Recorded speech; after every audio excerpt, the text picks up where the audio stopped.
Probleminhas técnicos aqui com o Instagram, para variar. Bom, hoje é o terceiro capítulo da série Estratégias para Rejuvenescer.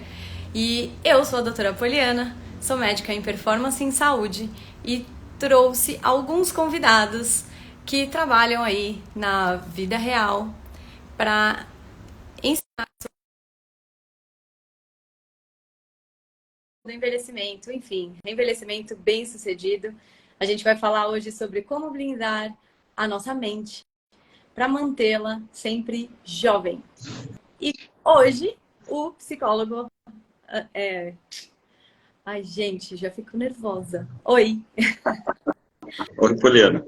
tudo bom? Peraí, deixa eu conectar meu fone aqui. Você tá me ouvindo bem? Tô perfeitamente. Eu Boa eu noite, perdi a Fábio. Boa noite, conexão. Carla. Boa noite, Paulo Quirino. O pessoal tá entrando aí. Eu não sei se eu consigo Alô, ver alô. todo mundo. Bom, gente, é o seguinte, para quem não conhece essa série, eu tô trazendo aí alguns profissionais da área da saúde para poder desmistificar algumas questões do envelhecimento, mas principalmente guiá-los, né, com algumas ferramentas simples que já podem ser colocadas em prática no dia a dia, para a gente poder envelhecer de uma maneira mais digna, ativamente, age like wine, né? Vamos envelhecer todo mundo aí como que nem vinho. E o André vai trazer para a gente algumas ferramentas de como blindar a nossa mente. Porque a gente sabe, né, vários estudos aí dizendo sobre a importância do estresse psicológico na promoção de uma inflamação crônica e de baixo grau, que já foi provada ser a mina, né, a nossa saúde como causa de doenças degenerativas. Então, que na verdade o envelhecer não é doloroso.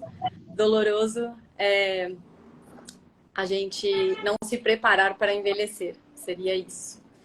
Quer se apresentar? Faça as honras. Bom, boa noite a todos. Poliana, mais uma vez agradeço demais o convite. É uma alegria estar aqui com você. Admiro muito o teu trabalho, né? Nós somos amigos em comuns e sempre chegou até a mim, assim, a sua boa fama, né? Então, estou muito contente de estar aqui. Eu sou André Luiz Fabrício, sou psicólogo. Eu trabalho no consultório fazendo clínica de adultos e hoje tem um trabalho muito voltado em performance, né, aumento de desempenho, seja de pessoas ou de grupos.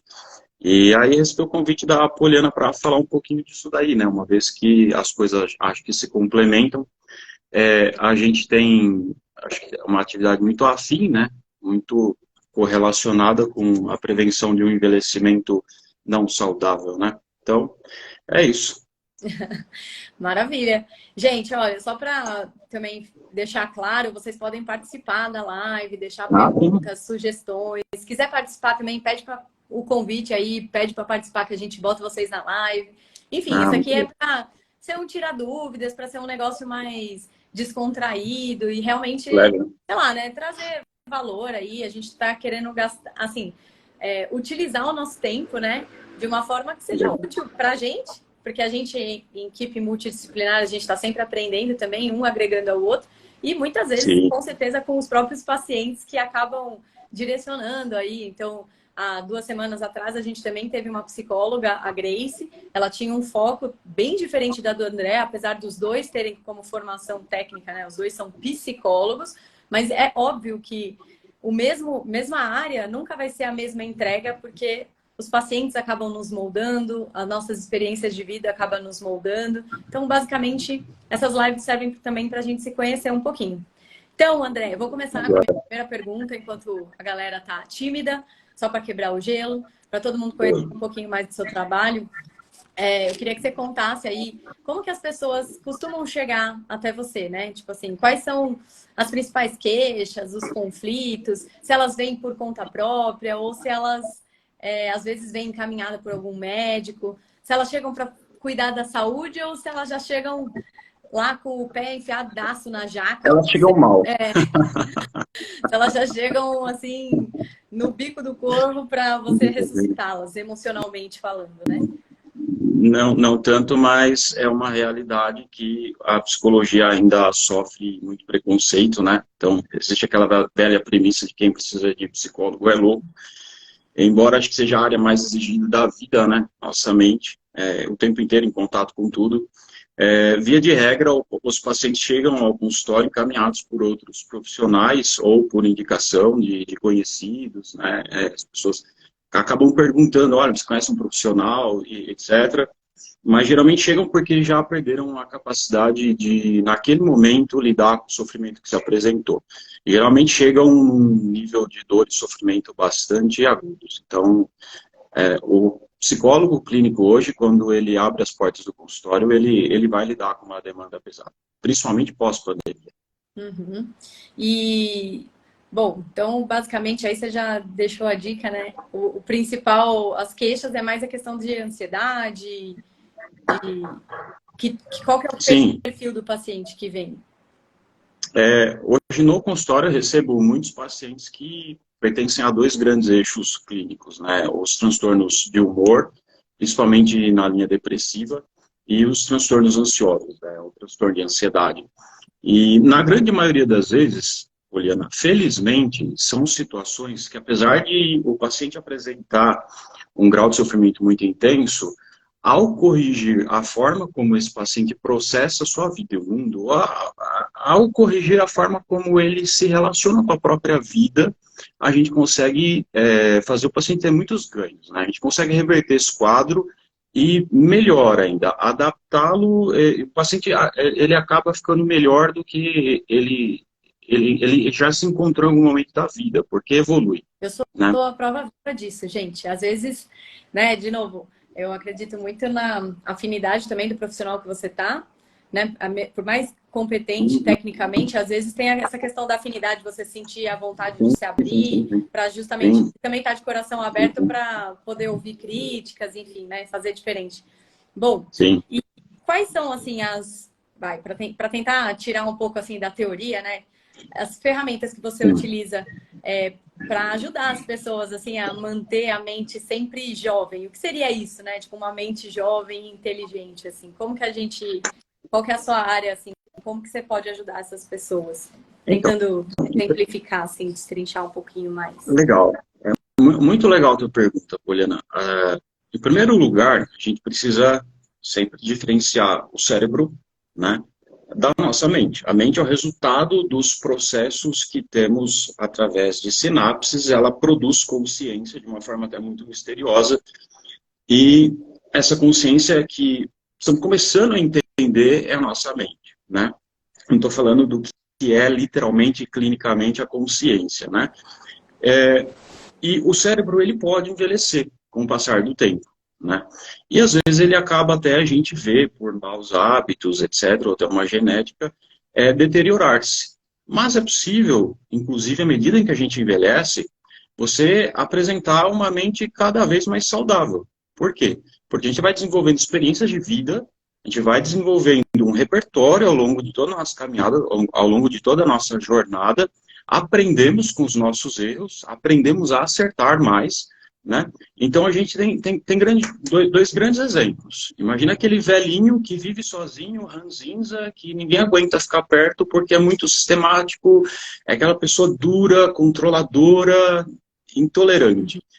Ali está o exemplo de uma mente extremamente rígida que não conseguiu se adaptar ao mundo ao seu redor. Ela está tentando adaptar o mundo a ela, né? Uhum. A gente sabe que a gente não dobra a vida, né? A vida é maior, muito mais forte que nós. A gente vai passar e a vida vai ficar. Ao mesmo tempo, a gente tem aquelas pessoas que são absolutamente sedutoras, aquele velhinho que você tem um prazer infinito de ficar perto dele. A própria energia dele agrega. E muitas vezes, quando você conversa, a pessoa está de bom humor, né? Ela vê o mundo com um olhar que transborda alegria. Esse é o maior exemplo de que você pode ser uma pessoa evoluída na idade, mas com uma mente jovial, né? E por isso que muita gente fala, a idade é um número. E eu acredito que é mesmo, né? Ela é um número que pesa um pouquinho, né? É, Mas, enfim. não, é que Agora, ouvindo você falar só rapidinho, a questão de transbordar a alegria, né? Tipo, às vezes aham, até não é aquela alegria, tipo, eufórica, né? Mas é uma serenidade, sim, assim, é uma plenitude que você sim, fala, cara, será que eu vou ficar assim? Porque eu lido muito com idosos, para quem não sabe, tipo, a minha formação sim, eu fiz geriatria. Hoje eu lido com performance em saúde justamente para poder trilhar, né, guiar essas pessoas a envelhecerem bem. E são todas essas questões emocionais, né? Eu tô trazendo aí a equipe multi, porque eu realmente acho que o médico sozinho não supre todas as necessidades, toda a demanda, mas se tiver uma equipe multi junto, auxiliando, se conversando e tal, mas justamente para poder fazer com que todo mundo que parece que, assim, você quer ouvir o cara falar porque ele transborda experiência, ele ensina, ele ainda quer aprender, então ele ainda leva em consideração que você fala, não é aquele cara que, tipo, dita as regras, é tipo ditador, né, de cima para baixo. E que, tipo, acaba te afastando, até porque o cara tá ultrapassado, mas, assim, ele não compartilha, não existe uma troca mais. O cara já tá totalmente isolado do mundo, né? Exato, exato. Falando disso, acho que a gente já pode começar literalmente a falar assim, o que compõe esse quadro, né? O que ajuda uma pessoa a chegar a esse nível de adaptação na vida? Eu vou falar aqui da minha leitura de como fazer isso sem a menor pretensão de esgotar o tempo, né? Eu escolhi algumas ferramentas básicas para ajudar, inclusive, quem precisa. A primeira coisa, Poliana, que pode mudar a vida de uma pessoa, se você está aqui, está interessado nessas ferramentas para blindar a sua mente, a primeira coisa que você precisa é conhecer muito bem a sua mente. É olhar para dentro e escutar o que você pensa. Tirar do piloto automático, tá? O que é muito comum, a gente viver e trabalhar no piloto automático. A primeira grande questão para uma boa vida, a primeira grande questão para a saúde mental, é você saber diferenciar na vida as coisas que você controla, as coisas que você não controla. Tá? A grande maioria do sofrimento na vida das pessoas acontece por erro desse processo. A pessoa não entende que algumas coisas ela pode morrer, ela não vai mudar. Tá? Eu vou listar aqui o que a gente controla. São infinitas as coisas que a gente não controla. Eu não controlo o tempo, o clima, o trânsito à minha frente, se na fila de um restaurante eu serei bem atendido ou não. Eu não controlo a forma como vão olhar para mim e o que pensam a meu respeito. Eu não controlo a interação do outro. Enfim, eu controlo o que acontece. O diagnóstico de uma doença grave, a gente não controla. O diagnóstico de uma doença grave, né? Assim, são coisas.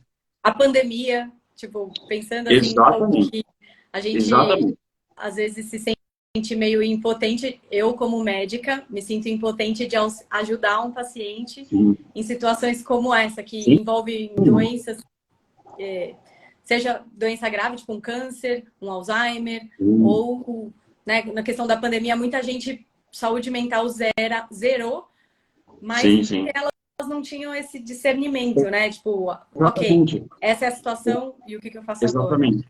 Exatamente, porque até trouxe muito em evidência como a nossa cultura está baseada em reagirmos ao que está acontecendo fora, né? Quando, na verdade, para essas coisas quase infinitas que a pessoa não controla, que nós não controlamos, eu controlo o que acontece comigo e em mim. Eu controlo o que eu tenho, tá? Basicamente, eu controlo o que eu penso, o que eu sinto e o que eu faço. Poliana, se uma pessoa age, eu não sei por que eu fiz isso, ou eu agi sem pensar. Não, ela pensou, né? Ela pensou, sentiu necessidade de responder aquele estímulo de uma forma muito rápida, quase automática, e agiu, né? Nunca acontece ação isolada, tá? A ação sempre vem do que eu sinto, que nasce a partir do que eu penso, tá? Isso eu controlo. Por exemplo, nós não controlávamos a pandemia ou o lockdown, mas controlávamos como nos portávamos ali, né? Então, diante de uma situação muito comum, a pessoa sai de casa e está com algum grande problema naquele momento e é fechada por um carro. Ou o motoboy passa ali rápido, xinga a pessoa, né? Você está ali esperando para entrar, fazendo todo o protocolo e a pessoa te ofende, te fala um nome feio ali, né? Eu não lido com ele, né? E se eu tentar controlá-lo para falar, rapaz, não fala assim comigo, né? Eu já expus minha mente, eu já perdi a blindagem. Como é que acontece a blindagem nesse momento? Entender que quando eu não controlo esse cara, mas eu controlo o que eu sinto a partir dele, eu posso pensar, peraí, esse cara me ofendeu, mas eu sou isso que ele está falando. Faz sentido eu tomar uma ofensa de alguém que não conhece o mínimo da minha vida? Pronto, você já parou o estímulo. No mínimo, você não vai responder para aquele cara. Você até pode ficar empapuçado com aquilo, se sentir um pouco mal com aquela situação, mas eu garanto, né? O outro já, ele pode até ter mexido com você, mas ele não levou a tua paz embora, né? É um exemplo básico, né? Diferenciar o que você controla do que você não controla é algo muito simples de dizer e é por isso que é negligenciado, viu, Poliana?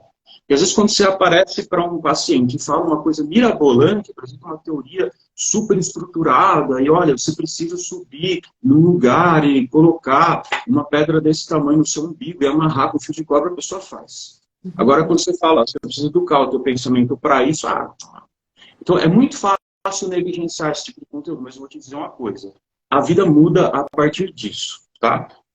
Por quê? Porque a partir do momento em que eu passo a identificar essa tríade, o que eu controlo e o que eu não controlo, o que está ao meu alcance aumenta o meu poder. Eu deixo de ser vulnerável, né? Então, numa situação de risco... Só rapidinho, seria o pensar, sentir, perceber? Aquilo que eu penso, aquilo que eu sinto e aquilo que eu faço. Tá. Exatamente, é uma cadeia, né? Tá? Quando você enxergar um passo antes. É hábito. Né? É hábito. É literalmente um hábito, né?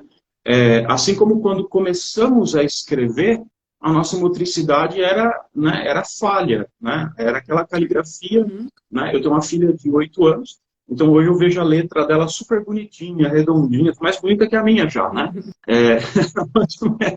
Não era a melhor letra do mundo quando começou, né? Quando a criança começa. Mas o que faz ela evoluir? Constância. A constância no exercício de observação destes fenômenos, o que eu penso, o que eu sinto, o que eu faço. E abrir mão. E aqui, Poliana, vou te falar uma coisa que dói pra caramba. Você tem que abrir mão da vaidade, né? E é muito gostoso exercer a vaidade. Quando você olha para e fala, aquilo ali, você está fantasiando que você controla aquela situação, né? Que você entra e as pessoas já te servem, já te obedecem, ou que a pessoa, aquela mãe que olha de canto de olho, nós achávamos que isso era uma boa educação, inclusive, né? A mãe não precisa nem fazer nada, né? Nós criamos uma geração de pessoas que sofrem, né? Os filhos delas estão sofrendo mais ainda, né? Vem a gente herdando isso. Então, o que acontece? Quando você entende esse processo, que acontece muito rápido, e você passa todo o teu dia, você vai passar todo o teu dia prestando atenção nisso agora. Você vai passar todo o teu dia olhando atentamente o que você constrói de pensamentos dentro de você. É necessário se ouvir e abrir mão da vaidade de querer controlar o que está fora. Tá? É uma jornada solitária, mas isso agrega poder. E vou te falar, a segunda coisa que começa a acontecer em função disso, segunda ferramenta. Posso falar ou você quer falar alguma coisa? Alguém quer fazer uma pergunta? Não, com certeza. Pode dar segmento aí. Quando você... separar o que controla e o que não controla. Não é fácil, exige muito autoconhecimento também para você dar um passinho antes e conseguir visualizar de fora. Vou te provocar. Não é difícil, mas é trabalhoso. É diferente. Né? Não é difícil, mas é trabalhoso. Tá? A segunda coisa é entender nos pensamentos a construção dos desejos. Aqui mora o problema. Tá? Por quê? Porque nós somos movidos por desejos. Isso desde que nascemos. A criança nasce e já deseja algo. Deseja calor, deseja acolhimento, ela deseja voltar àquele estado que estava mais confortável na barriga da mãe. Né? O desejo marca a característica do homem. Ponto. Nós somos desejadores. Né? Por que a minha garrafa d'água tem um formato assim, toda não sei o quê? Porque, de alguma forma, isso está no campo das minhas fantasias, eu acho esse design agradável. Né? Eu poderia simplesmente captar uma garrafa tosca e colocar, funcionaria, mas não me agrada. Né? É um exemplo de como nas coisas mais ínfimas, nas menores coisas, o nosso desejo está. E o que isso tem a ver com o ponto do controle? Tá? Tem a ver que nós temos basicamente dois tipos de desejo na vida. Tá? Aquilo que eu quero e aquilo que eu não quero. Tá? Eu tenho o desejo e a repulsa. E cada um deles pode gerar duas coisas em mim. Tá? Então, se eu tenho o que eu quero, eu sou feliz. Mas se eu não tenho o que eu quero, eu estou frustrado. E quando eu sinto repulsa por alguma coisa, né? Imagina, por exemplo, que eu não gosto de esperar na fila da farmácia, né? Outro dia eu estava na farmácia comprando remédio para minha filha e deu problema lá no sistema do caixa e o funcionário se perdeu e uma senhora atrás de mim começou a se impacientar e falar e dizer coisas não delicadas, né? Uhum. Pro atendente, para mim, né? E uma pessoa, até uma anciã. O moço ali ficou constrangido, o funcionário, qual é o corte a ser praticado? Eu não controlo isso. Né? Não tem nada a ver com isso. Essa ocorrência, esse fenômeno está fora de mim. Quando a pessoa sente, né, a repulsa por esperar, e ela tem que esperar, ela vai provar um grande desconforto. Os desejos de repulsa trazem mais desconforto. Uhum. Tá? Muito mais desconforto. Tá? E quando ela tem isso atendido, tudo bem, ela tem alguma satisfação imediata ali, mas ela, de certa forma, ela acabou pesando, ela acabou reforçando um hábito que vicia ela. Bom, o que tem a ver isso? Essa é uma parte até um pouco teórica, um pouco chata de explicar, mas é muito importante. Se a gente quer aprender a blindar a sua mente, tá? Às vezes a blindagem tem que acontecer contra nós mesmos. Às vezes é contra o mundo, mas às vezes é contra nós. Né? Levante a mão a pessoa que nunca se sabotou e depois se arrependeu amargamente. É um exemplo de como a blindagem ela tem que acontecer dentro do indivíduo também. Até assim, na fisiologia, né, do funcionamento do cérebro, eles sobre assim mecanismos motivacionais e comportamentais do cérebro. Uma vez eu ouvi uma aula e eu achei muito legal que o cara falou assim, ó, o cérebro, ele é o substrato anatômico da nossa alma. Porque hoje, aquilo que parece muito místico, isso que você está chamando de tipo punição e recompensa, né, que seria tipo o que a gente deseja e o que a gente não deseja, nada mais são do que neurotransmissores que agem ali no cérebro, mas que acabam trazendo essas sensações. E aquilo que você tem de positivo, né? Tipo, então, sensação de bem-estar, de alegria, de positivas, você continua fazendo. Então, tipo, às vezes, é que eu tô ouvindo você falar e aí eu tô meio que reforçando isso, assim, na minha mente. Legal. Por exemplo, academia. Se você vai para academia e se você não faz dessa ida à academia sensações positivas de recompensa, você para de fazer. Você não... É um sacrifício. Exatamente. E aí o lance do sacrifício é sempre aquela coisa negativa, de punição, de... E você... Então aí porque o desejo, tipo, você quer emagrecer. Porque o desejo é fugir do desconforto. Isso, exatamente. E aí você quer emagrecer, mas tem aquele bolão lá. E aí você, tipo, quer aquele desejo, né, tipo assim, de sentir... Porque comer o bolo vai te dar aquela liberação de dopamina. Então, a dopamina vai te dar a sensação de recompensa. Só que depois tem um preço a se pagar. A culpa, exato. Então, eu fico o tempo inteiro nessa... Só que muitas das vezes o que acontece é que a gente não é consciente, né? Tipo, dessa... Exatamente. Parece algo muito automático, que é isso que você está falando, né? Exatamente, parece natural, mas não é. E o que eu vou te falar, Poliana? É um hábito, né? Nós não filtrarmos nossos desejos é um hábito. Veja, estamos falando sobre uma linha de funcionamento psicológico super recente, mas que tem raízes super antigas. Tá? Nós estamos falando de, se tivesse que complicar esse papo e criar embasamento teórico e acadêmico, dá para fazer uma tese em cima disso com os autores mais recentes. Mas também dá para procurar na mais profunda filosofia, que tem, inclusive, milênios, essas práticas. Ou seja, o ser humano não mudou muito. Sim. Ele não mudou muito. Não existe mágica. Não existe uma saída mirabolante ou milagrosa para o desconforto. Quando nós falamos sobre controlar os desejos, é atuar diretamente no sentido que a vontade tem para você, né? Por exemplo, a repulsa pelo final de uma série. Quando você está fazendo exercício e está no final de uma série, parece que você vai morrer. Alguém já parou para se perguntar qual é esse sentimento e de onde ele vem e por quê? Qual é a voz que fala para na sua cabeça? É repulsa pura e você não vai morrer. Já experimentou silenciar essa voz? Para a galera que treina, experimente dizer para essa voz, não vou parar, é só dor. Vou até o final. Né? Em contrapartida, né? Existe muita... Por que que é interessante falar disso, tá? Porque são os nossos desejos que nos levam à frustração. E frustração dá depressão, frustração dá ansiedade, frustração mata, frustração causa acidente de trânsito, frustração arrebenta a família, frustração deixa pessoas viciadas em remédios ou álcool ou outras drogas. O açúcar. Exato, né? E de onde vem a frustração? Vem da pessoa produzir uma cadeia infinita de desejos e falsas razões dentro de si mesma, né? E não consegue se adaptar ao mundo. Tá, André, na prática, o que que eu faço? Olha, lembra que você não controla um monte de coisa e controla, né? Então, por exemplo, você me deu o exemplo do bolo, né? A pessoa está de dieta, ou seja por uma diabetes, ou seja por uma prática esportiva, ou porque tem que perder peso, porque está com a saúde comprometida, e vai no aniversário e tem aquele bolo cinematográfico em cima da mesa, né? A pessoa tem lá, eu posso comer um pedacinho, mas a hora que eu comer, eu vou querer, peraí. Como assim? Eu vou comer e eu vou querer, né? Eu escolho comer o que eu posso ou nem, se eu não posso, não como e controlo isso, ponto. Mas eu não tem mais. Se você negociar com o teu desejo, você perdeu, tá? Então, quando a gente fala, é muito seco isso, olha, explicar é muito seco, mas viver não é. Por quê?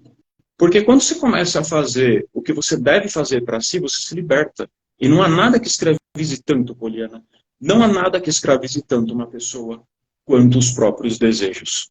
O vício por drogas nasce no desejo. Nasce na vontade de ser recompensado. Hoje nós temos uma epidemia de pornografia. Inclusive, isso está deformando a formação da sexualidade de uma galera, de uma geração inteira. Tá? Eu já tive casos no consultório de pessoas que nunca tiveram contato consigo, nunca se masturbaram sem pornografia. Isso é grave. Gravíssimo. Né? E começa a ter problema, porque quando se relaciona com uma pessoa, encontra o mundo real, são dois corpos de carne e osso, e existe aquela questão super pesada de desejo. E como que a gente pode relacionar isso a um envelhecimento saudável ou rejuvenescimento? Quando você entende que a sua forma de pensar te machuca, quando você entende que a tua forma de pensar não é adaptada ao mundo, e para você sentir as recompensas que você quer, você precisa começar a mandar, a gritar, você precisa começar a gastar mais do que você ganha, você precisa começar a beber mais do que você poderia ou deveria.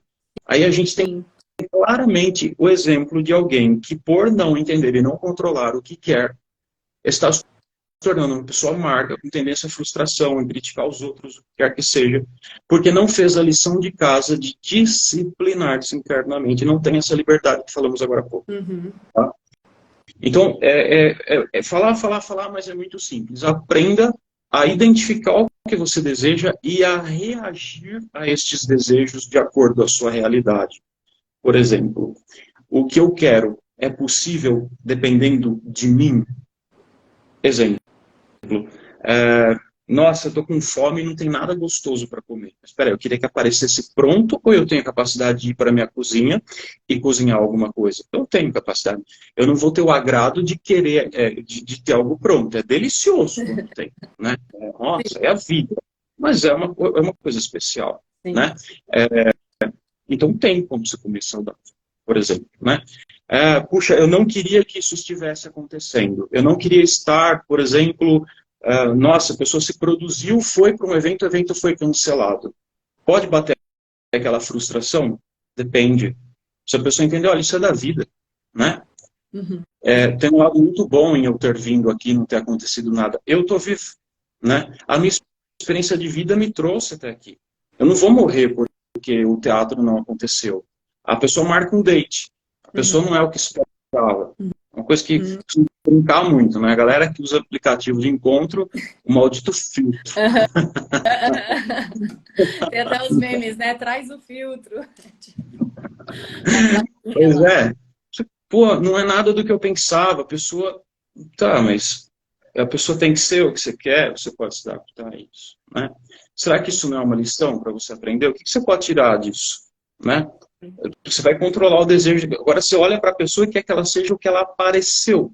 Puxa, não faz sentido isso, né? A gente começa a perceber o quanto a vida, na verdade, afasta a gente, principalmente a vida tecnológica, de uma consciência verdadeira. Uhum. Tá? As coisas são muito ligadas, percebe?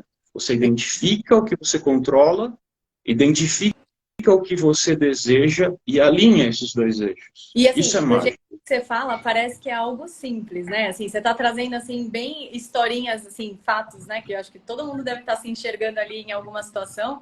Mas assim, o lance dos desejos mais profundos, gente, é em terapia. Tipo, não é vendo diquinha de, assim, sei lá, né, de Instagram. A não sei que existem, claro, outras estratégias, imagino eu, que tipo tem muita gente que fala da meditação, né? Que é aquele estado de autoconsciência. Eu não sei o quanto que eu mesma confesso, desculpa aí, gente, nunca consegui meditar, mas eu consegui muita evolução em terapia, é que existem outras, né, formas, outras ferramentas, assim, de autoconhecimento.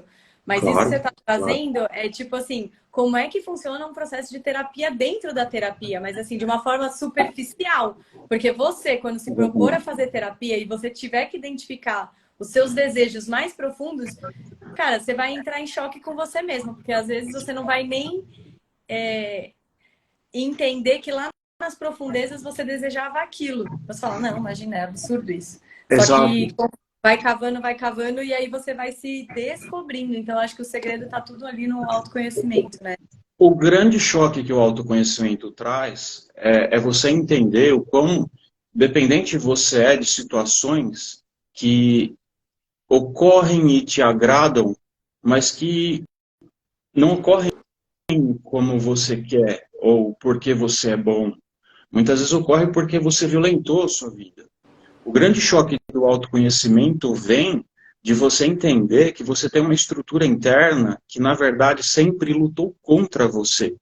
Existe uma coisa estudada por diferentes linhas de pensamento, Poliana, que é a relação entre a mente e o ego ou a identidade. São duas coisas completamente distintas. Nós temos duas vozes na cabeça, ou mais, tá?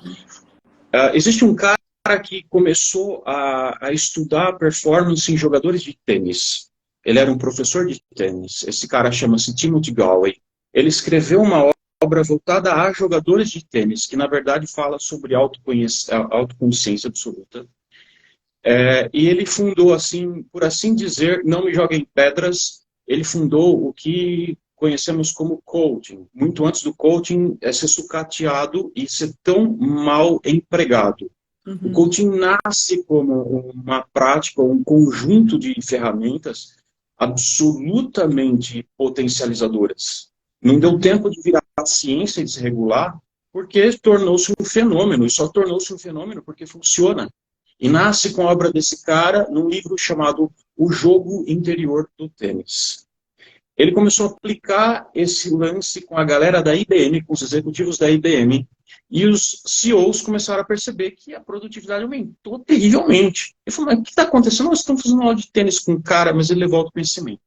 Uma das coisas geniais que esse cara fala, que tantos teóricos falam, ele fala sobre o ego executor e o ego gerencial. Você tem aquela voz, a voz da vontade, que fala, vai lá, ó, chuta a bola assim, ó, pega bem embaixo da bola.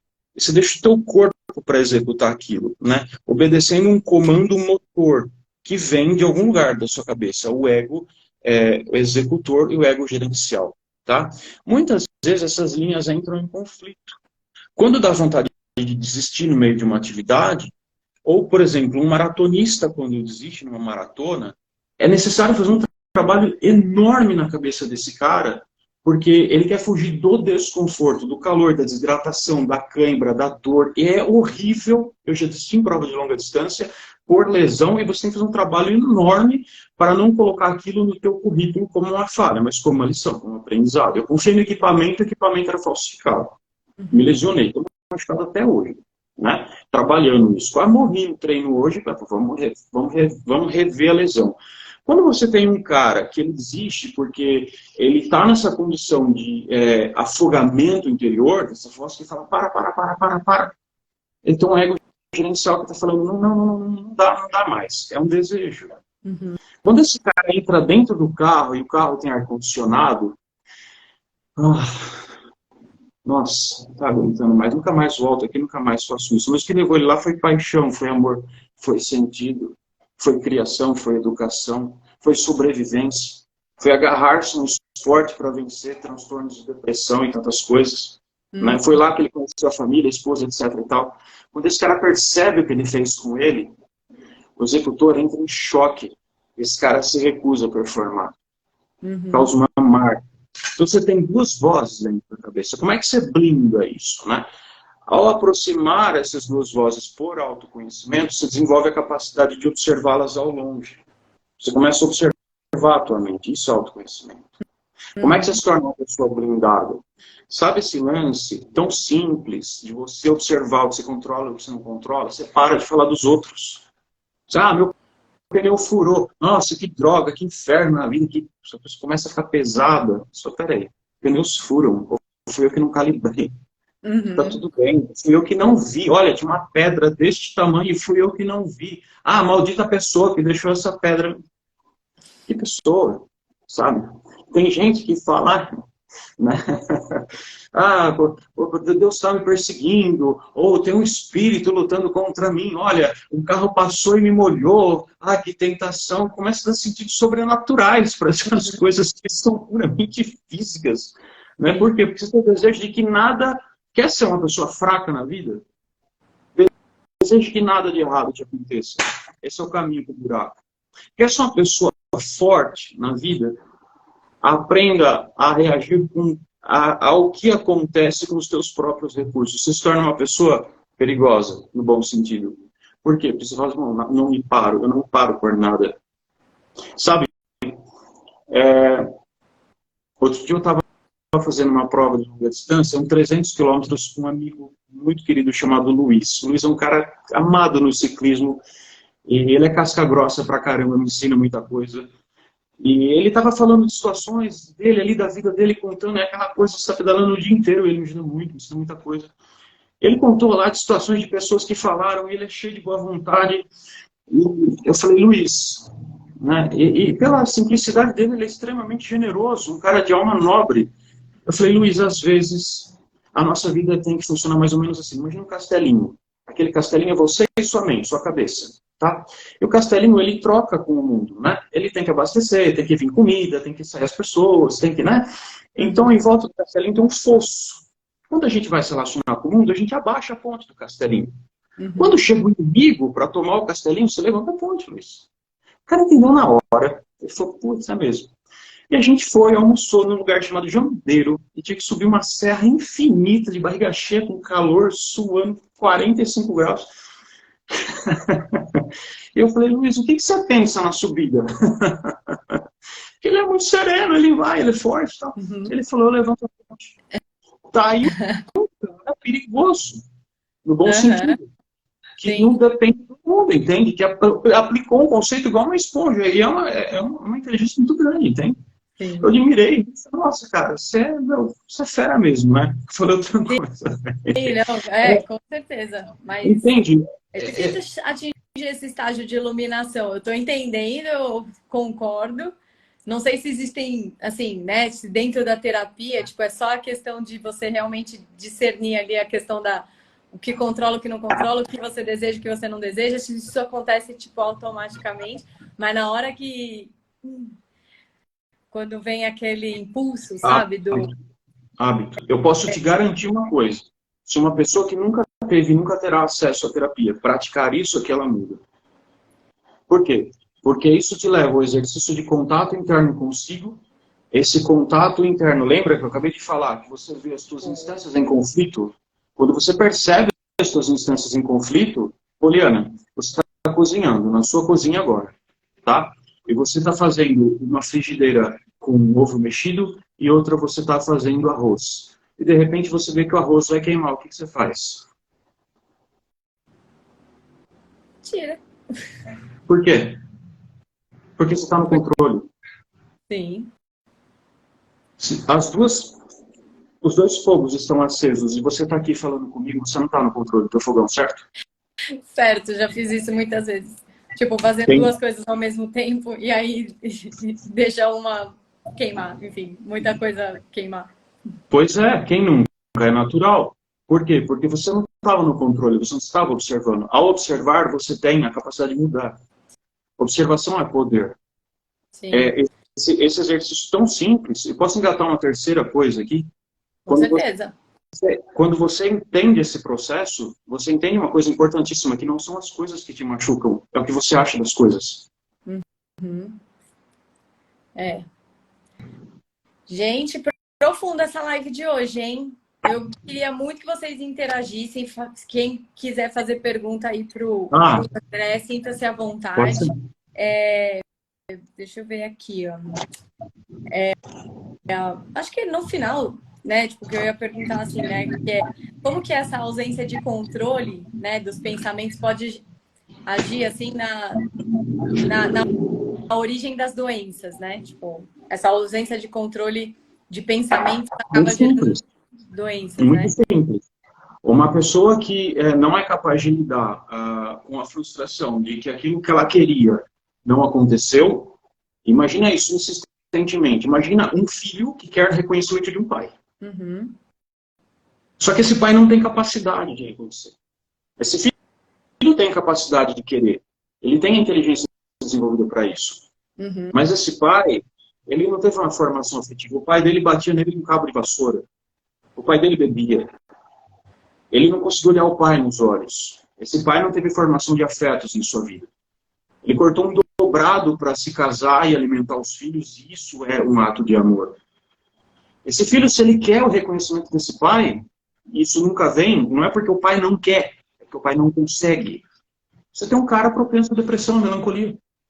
Sim, é isso que eu ia falar também, né? A questão, assim, do conflito de gerações, até porque as experiências foram diferentes. Então, assim, hoje a gente entende com muito mais propriedade o trabalho, assim, da psicologia, de você entender que você é um indivíduo e essa questão das escolhas, você não pode exigir do outro aquilo que ele não pode te dar. Então, às vezes, esse pai teve realmente uma vida muito sofrida, essa questão, né? Pegou o cabo de vassoura, quais eram os conflitos e as necessidades dele naquele momento em que fez ele se tornar tão agressivo? Tipo, qual era o ponto de pressão dele? Mas esse eu tenho um exemplo aqui. Oi? Conclui, eu tenho um exemplo aqui na ponta da bala.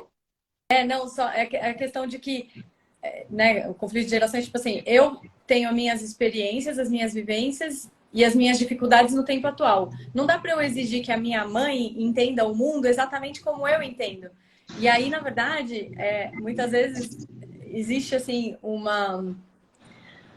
conflitos, né? Tipo, então, tudo que é relacionamento, só que, com certeza, ela tem muito a agregar na maneira de enxergar, de eu enxergar o mundo, e eu, por minha vez, sendo mais jovem, mesmo sendo mais jovem, também tenho muito a agregar a essa pessoa que é mais madura.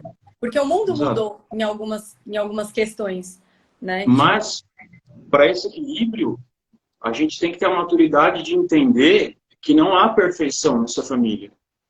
De que você aceita as falhas de sua mãe e vice-versa. Que sua mãe aceita as suas potencialidades. Né?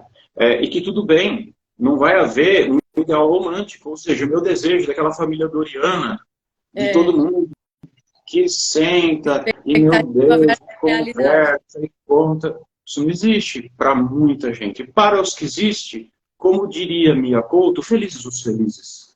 Aproveite. Né? Eu tenho um exemplo aqui. Paciente, homem, sexo masculino, vem à terapia por uma série de questões, uma disfunção grave de vida, um conflito muito forte instalado na família. Né? A família buscando ajuda, evolução, e em determinado momento apareceu a necessidade desse chefe de família se terapeutizar. E o primeiro contato me mostrou um homem sem conhecimentos de si suficientemente formados para entender o que ele era. Um baita de um empresário, um trabalhador exemplar, que é o tipo do cara que ajuda a sociedade, ajuda, só constrói. Né? Mas profundamente abalado na autoestima, justamente por formação. Tá? Não teve uma formação voltada à educação emocional. Não tinha uma mente blindada, não conseguiu ter uma mente blindada. Foi exposto a toda sorte de intempérie e foi treinado a responder ao meio. treinado a responder ao meio e não a si, treinado a reagir às coisas que acontecem e não estar no controle de si quando as coisas acontecem. Eu tenho um homem autodidata que saiu do nada e formou uma empresa que é referência no seu segmento, super bem sucedido, né? Chega a terapia colocando tudo em jogo. A primeira coisa que eu mostrei foi assim, você consegue entender o teu valor? Você consegue entender? Não, eu nunca consegui fazer uma universidade, por isso eu não posso ser inteligente. Muito pelo contrário, meu amigo. Só uma pessoa muito inteligente faria o que você fez do jeito que você fez com a sua cabeça e se manteria em pé neste mundo. Sim. Só um cara muito bom. É sobre a autopercepção, né? Tipo assim, às vezes a gente perde um pouco referência. Mas o que havia lá? Respondendo a sua pergunta. Havia uma pessoa desejosa de que a interação com outros, principalmente com irmãos, etc., família antiga, né? Família basal, não a família nuclear, família formada, trouxesse noção de felicidade. Felicidade mora dentro da gente. Felicidade é ajustamento. Felicidade é controle, tá?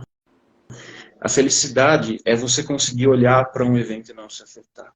Até, se possível, sorrir de volta. Isso é felicidade. Por quê? Porque é um poder que ninguém vai te dar. Mas você pode ter sem ninguém te impedir. É isso aí, gente. A gente Outro pode exemplo. treinar, né? Exato. Outro exemplo. Ansiedade, né? Um exemplo de como essas coisas transbordam em patologia. Transtornos de ansiedade. A pessoa que está sempre esperando o que vai acontecer ou querendo controlar o meio, né? Eu tive uma conversa com a minha mãe, não sei se eu posso usar isso como exemplo, eu estava no interior, eu falei para minha mãe, mãe, não vai acontecer nada. Eu espero o que vai acontecer há 30 anos. Minha mãe espera uma grande tragédia abalar a família. Uhum. E não abalou nada, não vai acontecer. O que vai acontecer é que quando chegar a hora da partida, né, teremos que enfrentar a partida dos entes queridos, tudo indica que pela lei natural irão os pais primeiro e tudo bem, mas é assim, eu vejo uma vida longe, né? A senhora passou 3 décadas esperando alguma coisa, me fazendo perceber que ia acontecer alguma coisa, é só o teu transtorno de ansiedade. Mas é uma pessoa que quando você para perto dela e põe um copo na mesa, você põe esse copo no meio, vai cair? Não, não vai cair, eu sei bem o que eu faço com o meu copo. Né? As crianças vão cair e vão bater a testa na quina da mesa e vai todo mundo pronto-socorro com o cérebro escorrendo. Não deixe correr. Não, mãe, deixa correr. Criança sabe se virar. Tem um corpo muito elástico, inclusive, e, né?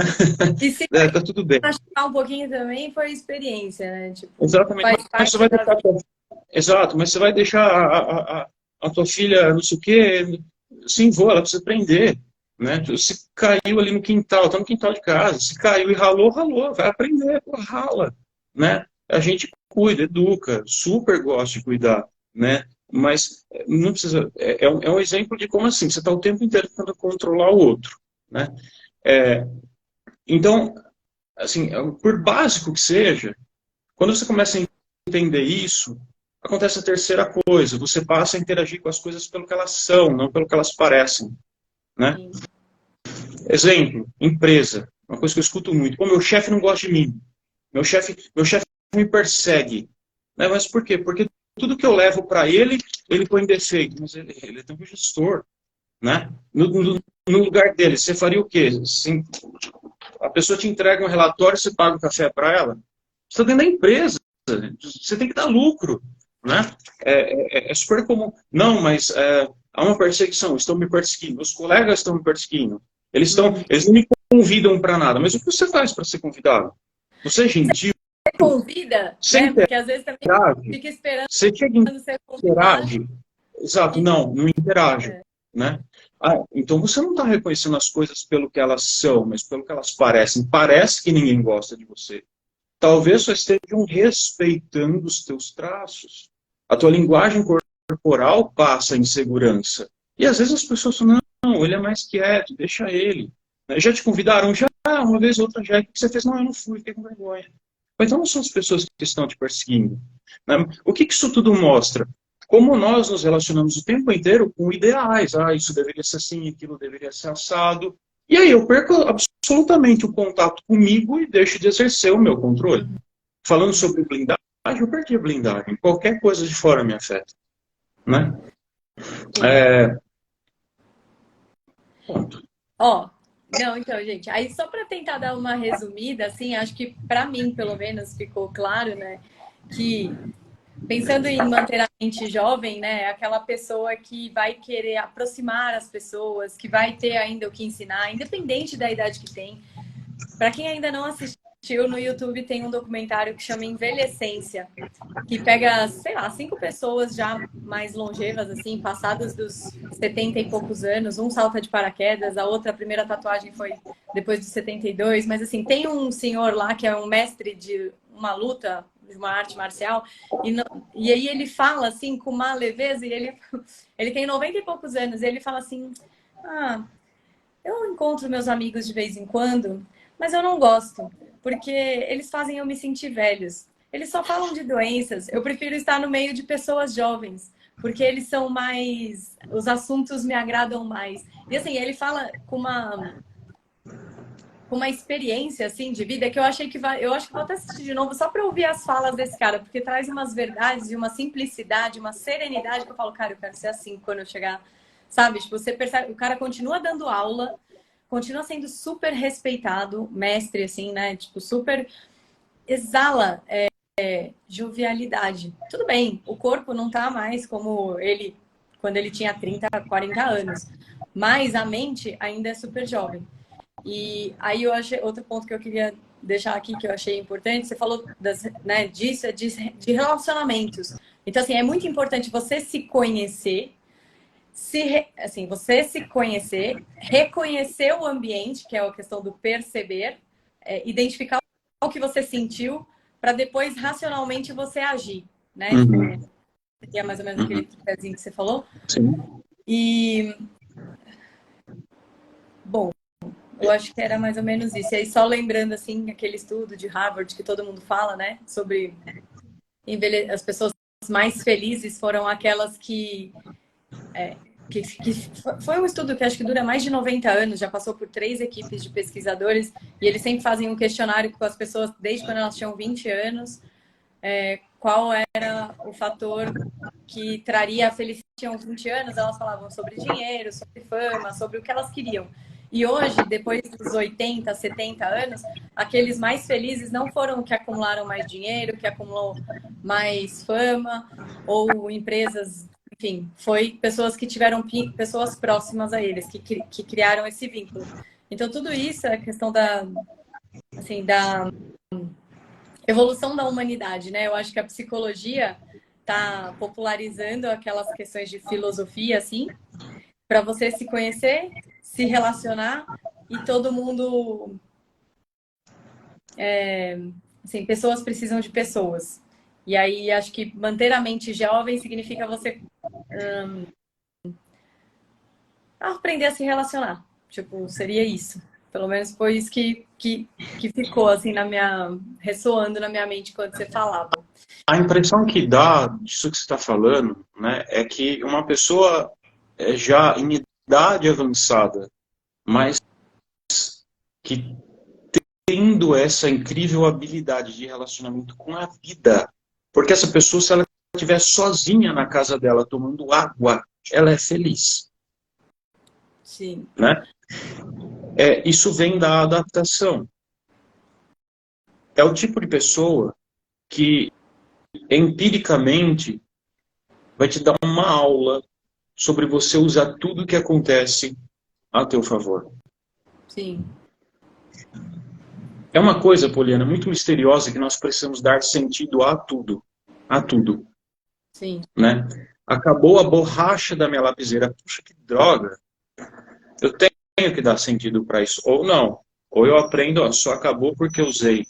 Eu mais escrevi do que apaguei. Eu uso para trabalhar. Então eu estou aqui funcionando. Essa ferramenta me acompanhou. Ela cumpriu o propósito dela. Sim. É um baita de um trabalho para substituir. Mas que droga.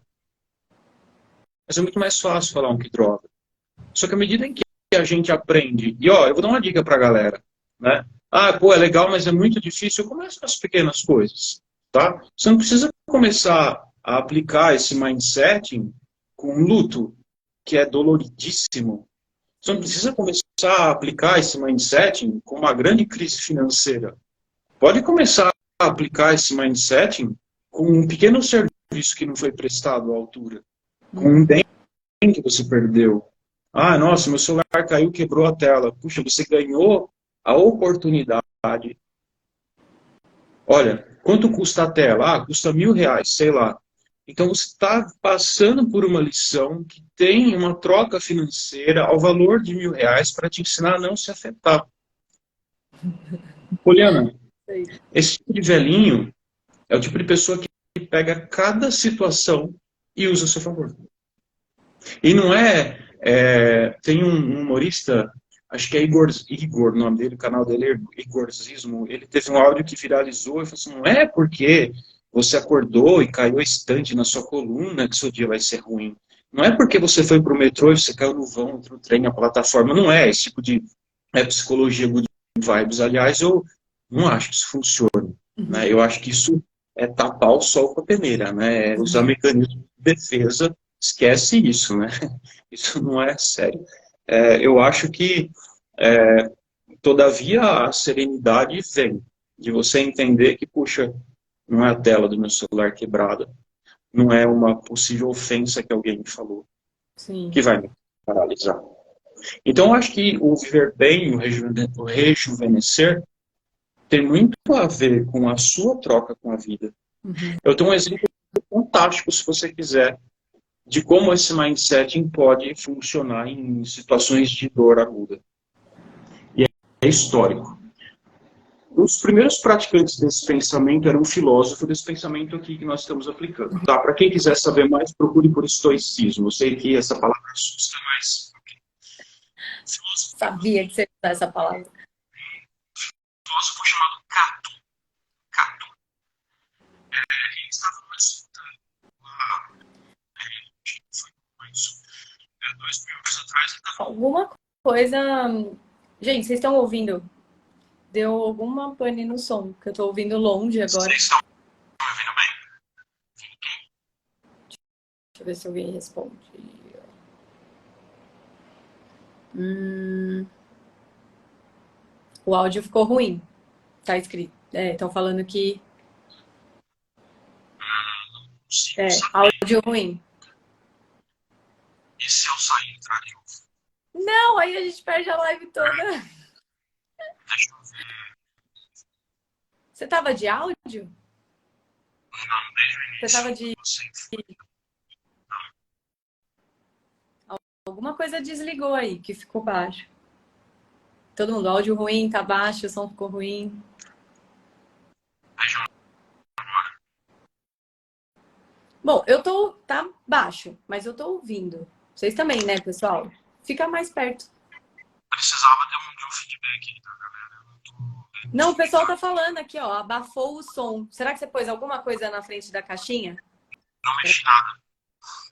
Põe fone, Provavelmente, provavelmente, tenta um fone. Só tá provavelmente o baixo, conexão. mas tô ouvindo. Manda ver.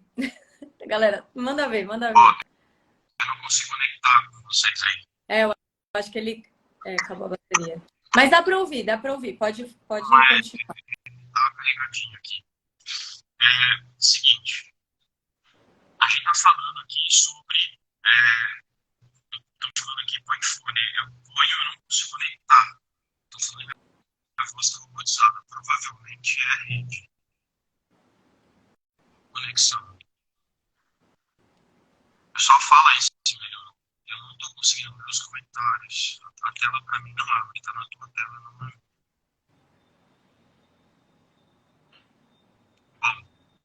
Vamos tentar ver se melhora.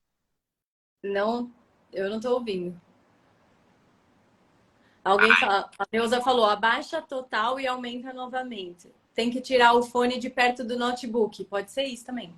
tá desconectado, peraí.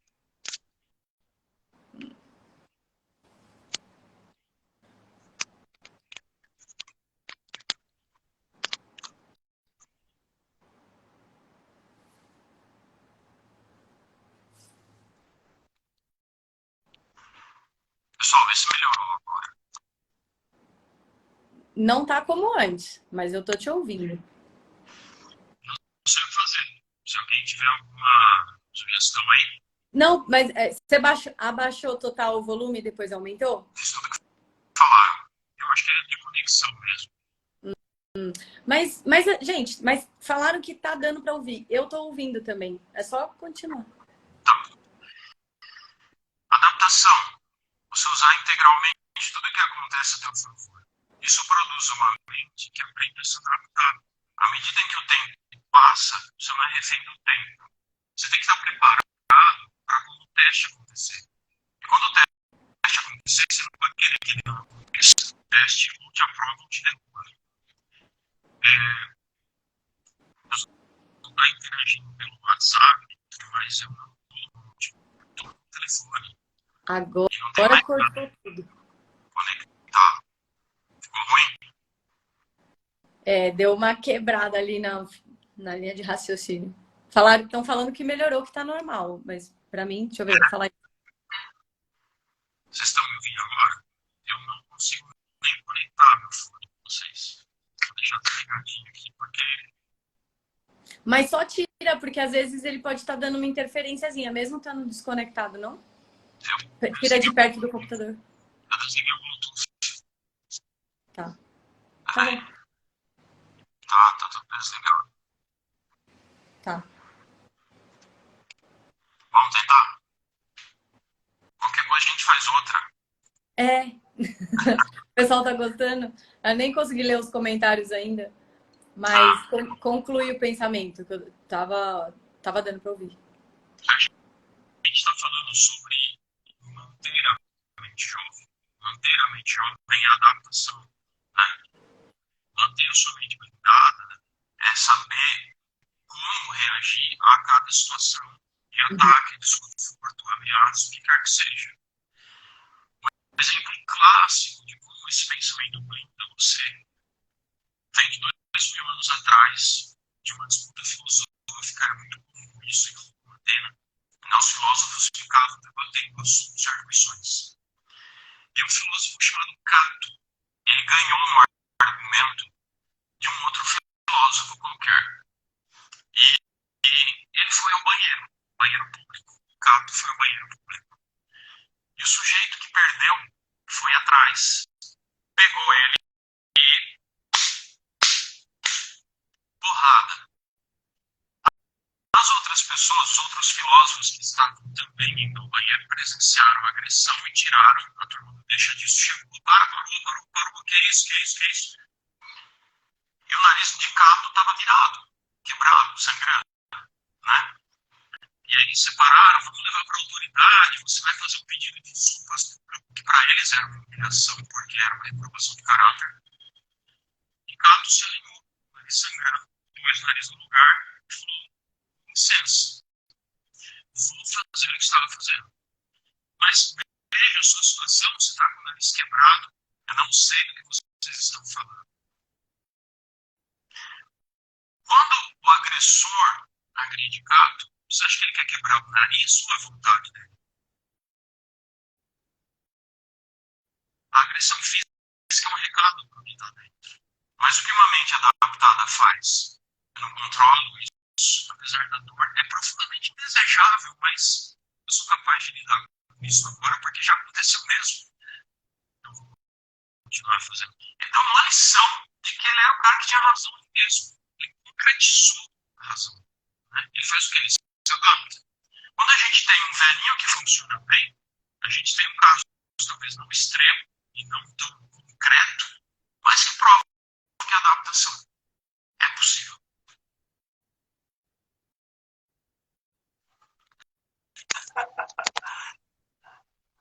Peraí que agora eu não estou ouvindo nada. Fala de É novo. que eu que tinha bloqueado, desculpa, é que eu bloqueei para não ter interferência do meu áudio. Tá, Do seu. não ouvi o que você falou. Eu falei que é possível, mas é difícil, porém treinável, e é por isso que a gente está aqui nesta live de hoje, para tentar pelo menos separar ali o que a gente controla, o que não controla, identificar a nossa vontade e aí poder fazer. agir não pela aparência das coisas, ou não pelo que as coisas parecem, mas pelo que elas são, e não deixar os meus pensamentos a respeito das coisas me afetarem. Sim. Poliana, daria para fazer uma live sobre relacionamentos. A gente pode fazer. Só me A chamar. gente... Então, já está convidado. Ó, Vamos criar uma série de lives. Deixa eu só ler os comentários aqui, gente, porque a gente já está ultrapassado total do meu tempo, porque geralmente eu faço as lives em 30, 40 minutos no máximo. Mas hoje, acho que aí precisava para que a gente pudesse complementar todas as teorias filosóficas aí, espero não fazer ser... pensar. Não, com certeza não. Aqui, ó, a audiência tá cheia. Ó, Ana Cláudia dizendo que amou. A Gisele é que a gente tem que ler no momento, né? Podia falar mais sobre o controle, mas acho que a gente reforçou várias vezes, né? Tipo, a questão do o que a gente controla, o que não. O Leandro, eu acho que na parte que você contou a história do Castelinho, falou, acho que eu vivo com a ponte alta. Aí deu risada, kkkk, mas sensacional. Deixa eu ver aqui. Um monte de gente mandando palminha. Legal. Olha eu aí tentando controlar tudo. Oi, estamos na live. Amei ouvir isso tudo, principalmente eu com 3 crianças. O Moisés disse, esse é meu irmão, chama! Andrezão é top, nem preciso ir na terapia amanhã. A Neuza perguntou qual é o nome do documentário que eu falei do YouTube. Chama Envelhecência, tá de graça, assim, gratuito para todo mundo assistir. É um documentário e tá para sair um outro que chama Além do Aposento. Acho que é sempre válido a gente aprender com quem já percorreu o caminho. Sei lá, eu piro também. Eu piro, pelo menos. Eu gosto de ver. A Carla dizendo que a live foi muito boa. Aí a Ana Cláudia só reforçou aqui do estudo de Harvard que eu falei. São 75 anos de duração, que eu não sabia bem em detalhes, mas é isso aí mesmo. Que o segredo da felicidade são as relações, os relacionamentos. Aí vai, tipo, todas, né? Com as pessoas do trabalho, com a da família, com o seu relacionamento amoroso. Longa vida a psico... A Ellie Souza falando. Longa vida a psico. Mandou... a frase que mais me ajudou recentemente foi essa. Cumpriu o propósito. A Gisele dizendo. Aí a galera tá falando, tipo, do... e a Carla falando, tem muito a ver também com a epigenética, o estilo de vida. Só que eu não sei qual é em que momento da live. Gente, é isso aí. Aí aqui foi a hora que o som começou a ficar ruinzinho. Peraí, tem que tirar. Gente discutindo aqui dos sons. Bora para outra live, Ellie. É isso aí, gente. Essa foi a nossa live. Espero que vocês tenham gostado. Com certeza a gente vai chamar o André para fazer novas lives. Eu também aceito convite de lives, viu? A gente pode fazer no seu. E aí, a gente fica por aqui. Bom, que dia é hoje? Quinta-feira, quintou. E muito obrigada pela audiência, pessoal. Obrigado mesmo. Obrigado mesmo. Obrigado, Poliana, por ter me convidado. Foi uma alegria estar aqui com você. Estamos aí reforçando a equipe multidisciplinar, porque eu realmente acredito que de mãos dadas a gente acaba... melhorou o seu áudio. Acredita? Olha, é conexão. Bem no finalzinho, mas ficou ótimo. Gente, obrigada. E é isso. Juntos somos mais fortes. Equipe multidisciplinar, agregando valor sempre. E muito obrigada aí pela disponibilidade do seu tempo, por todos esses ensinamentos que com certeza agregou muito, até para mim pessoalmente. E partiu, gente. Beijos. Até semana que vem. Quinta-feira, às 19 horas também. Tchau, tchau. Tchau, valeu.